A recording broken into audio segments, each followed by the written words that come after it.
감독 선임 과정에서 내 안에 무언가 꿈틀거렸다는 발언으로 에일리언인가라는 비난을 받고 있는 홍명보가 본색을 또 드러냈습니다. 어제 청문회에서 일관되게 자신의 주장만 되풀이하면서 절대 사퇴하지 않겠다라고 큰소리쳤습니다. 저는 저를 버렸다는 저저버와 같은 횡설수설은 많이 줄어들었지만 여전히 억지스런 주장을 쏟아냈습니다. 한국 축구가 어쩌다가 홍명보에게 접수되어 버려 이제는 홍명보 소나기에서 빼내는 것이 정말 어렵게 되어버렸습니다. 어제 청문회에서 홍명보는 작정을 하고 때려 죽여도 한국 축구를 못 내놓겠다라는 큰 소리를 쳤습니다. 이제 진짜 문체부의 감독 선임 과정에 대한 조사 발표가 있어도 홍명보는 물러나지 않을 것이 확실해졌습니다. 절차에 대한 불법으로 시정조치를 요구하고 행정소송이나 형사고발을 하더라도 사퇴하지 않겠다고 밝혔기 때문입니다. 청문회에서 가장 하이라이트는 홍명보가 선임 과정에 절차적 정당성이 훼손되어도 그 문제로 감독직을 사임할 생각이 전혀 없다라고 말한 부분입니다. 청문회 과정에서 감독 선임 절차에 심각한 문제가 있는 것으로 확인이 되었기 때문입니다. 11차 전력강화위원회 회의가 행정상 불법이었고 위원장 교체하면서 임명장 등 행정적 절차가 전혀 없었고 이미 홍명보가 사전에 낙점해 놓은 증거들이 수두룩 쏟아졌습니다. 홍명보는 처음에는 불법이 전혀 없었다, 선임 규정과 절차에 아무 문제가 없다라고 생각한다라고 목소리를 높였습니다. 하지만 오후에는 행정적 절차가 일부 없었다는 건 인정한다라고 발언했습니다. 선임 절차에 문제가 있어도 한국 축구를 위해서 물러날 수 없다라고 말했습니다. 홍명보는 자신이 물러나는 경우는 성적이 좋지 않을 경우라고 주장했습니다. 그렇기 때문에 남은 기간 우리 팀을 정말 강하게 만드는 게 내 역할이라고 생각한다고 말했습니다. 경질되지 않기 위해서 성적을 계속 내겠다는 의미로도 이해되는 발언까지 했습니다. 청문회 전부터 크게 주목을 받은 것은 홍명보의 횡설수설과 궤변입니다. 이미 그동안의 인터뷰에서 내 안에 무언가 꿈틀거렸다, 저는 저를 버렸다는 주장으로 대박 충격을 준 홍명보이기 때문입니다. 하나도 말도 안 되는 논리와 주장을 독불장군식으로 자화자찬과 뻔뻔하게 말하는 것으로 유명한 홍명보입니다. 정봉규와 이임생은 눈치를 보면서 두루뭉술하게 본질을 피해갈 것으로 예상이 되지만 홍명보는 아주 놀라운 충격적인 궤변을 늘어놓을 것이 이미 예상이 되었습니다. 홍명보는 나는 모른다, 국가대표 전력강화위원회에서 나를 1순위로 올렸다고 들었기 때문에 감독직을 수락한 것이라며 내가 2순위, 3순위였다면 안 했을 것이라는 입장을 초지일관 밝혔습니다.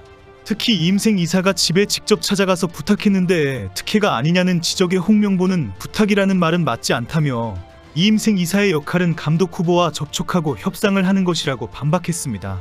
이임생은 맡아달라고 사정하러 갔다, 간곡히 부탁했다라고 수차례 밝혔는데도 홍명보는 면접처럼 둔갑시켰습니다. 청문회에서 수차례 면접과 면담이라는 표현이 문제가 되었기 때문에 곧 죽어도 면접과 협상이라고 주장한 것입니다. 홍명보는 면접이라는 주장을 하기 위해서 이임생은 내가 이야기하는 걸 다 적었다라고 말했습니다. 이임생이 받아 적은 것이 면접이라는 절차를 가진 것이다라는 주장을 한 것입니다. 면접 내용에 대해서는 대화 중에는 한국 축구 기술 철학도 있었고 내 축구 철학과 대표팀과 연령별 대표팀의 연계 방안, 나의 몇 가지 기술적인 포메이션, 축구 스타일 등도 있었다고 설명했습니다. 이임생 이사는 카톡 메시지가 공개되면서 갑자기 사퇴하겠다는 뜻을 밝혔습니다. 이임생은 홍명보를 선택하는 것은 당시 남아있던 전력강화위원 5명 모두에게 동의를 받았다며 규정을 지켰다고 주장해왔습니다. 하지만 홍명보로 미리 결정해놓고서야 한 강화위원에게 기자가 연락이 오면 동의했다고 말을 좀 해라라고 요청한 것이 공개되었습니다. 홍명보가 이제는 절대 그냥 물러나지 않을 것이 확실해졌습니다. 축구협회가 엄청난 위약금을 물어야 할지 모른다는 지적까지 나오고 있습니다. 홍명보의 막강 멘탈은 외계인급입니다. 홍명보는 대표팀 감독직을 수락하면서 내 안에 있는 무언가가 꿈틀거렸다라는 발언을 하면서 일약 에일리언 감독으로 화제가 되었습니다. 그 유명한 저는 저를 버렸다는 저저버 명언으로 연봉 30억 원을 후루룩 접수한 홍명보입니다. 국회 청문회 과정에서 충격적인 사실이 폭로되어도 황당한 답변으로 횡설수설하면서 절대 감독직에서 물러나지 않을 홍명보입니다. 최악의 상황이 되어도 홍명보는 엄청난 위약금을 받지 않으면 빈손으로 떠나지 않을 것입니다. 그동안 땅명보로 알려질 정도로 부동산과 재산 축적에 남다른 집착을 보여준 홍명보이기 때문입니다. 최악의 상황으로 홍명보가 한국 축구를 월드컵 진출에 실패하게 만들어도 홍명보는 위약금을 챙길 것이 확실합니다. 클리스만 못지않은 안면몰수로 100억 원이 넘는 위약금을 받을 것입니다. 질의 과정에서 최욱인 선수 출신 국회의원이 갑자기 홍명보가 피해자라고 생각한다는 주장을 했습니다. 이 국회의원은 홍명보는 처음에는 감독직에 관심이 없었는데 축협에서 계속 접촉하는 바람에 이런 사단이 났다며 정몽규에게 도리어 피해자인 홍명보에게 사과를 하라고 요구했습니다. 이에 정몽규도 피해를 본 홍명보에게 미안한 마음이 있다는 대답을 했습니다. 황당한 논리와 변호로 축구 팬들의 항의가 이어지자 현재 이 의원의 채널에는 댓글이 모두 제한되어 있습니다. 갑자기 홍명보는 도리어 피해자이다라는 주장까지 나오면서 홍명보의 기세가 더 살아난 분위기입니다. 홍명보는 대표팀의 성적이 좋지 않으면 경질될 수 있다고 말했습니다. 현재는 절대 사퇴할 수 없지만 성적이 부진하면 물러날 수도 있다는 발언을 한 것입니다. 하지만 홍명보의 그동안 자기 마음대로 갖다 붙이기식의 주장을 예사로 한 것을 보면 성적이 나빠도 물러나지 않을 것입니다. 홍명보는 팔레스타인전은 결과를 내지 못했고 오만전은 결과를 냈다면서 그렇게 나쁘지 않은 결과라고 생각한다고 주장했습니다. 홍명보는 차츰 좋아지고 있다면서 팔레스타인전은 전반전보다 후반전이 좋았다. 두 번째 경기는 첫 번째보다 경기가 좋았다라며 남은 경기에 아주 긍정적인 상황이라고 주장했습니다. 홍명보는 오만전 승리 후 이제는 앞으로 더 좋아진다라는 논리를 계속 반복해서 강조했습니다. 아마 홍명보는 10월 경기에서 문제가 발생하면 아쉽지만 좋아지고 있는 와중이다라고 궤변을 늘어놓을 것이 확실합니다. 홍명보의 이런 자화자찬과 멘탈은 사실 누구도 따라갈 수 없는 특별한 자뻑 수준입니다. 홍명보가 오만전 승리로 기고만장이 하늘을 찌르고 있다는 사실이 큰 충격을 주고 있습니다. 홍명보는 12일 오후 인천공항을 통해 귀국했습니다. 오만전에서 패배라도 했다면 공항에서 계란이 투척되고 홍명보는 황급히 도망쳤을 것입니다.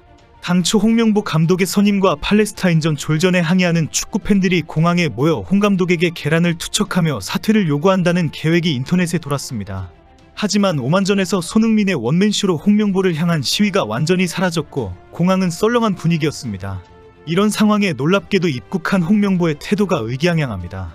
취재진들의 질문에 모든 것이 내 작전대로 되었다. 완벽한 승리였다라며 목소리를 높였습니다.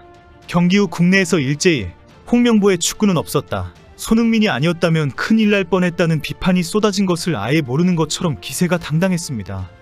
취재진이 손흥민 의존이 지나친 것이 아니냐는 식으로 비판 질문을 하자 홍명보는 나와는 전혀 다른 생각이다라며 강하게 반박했습니다.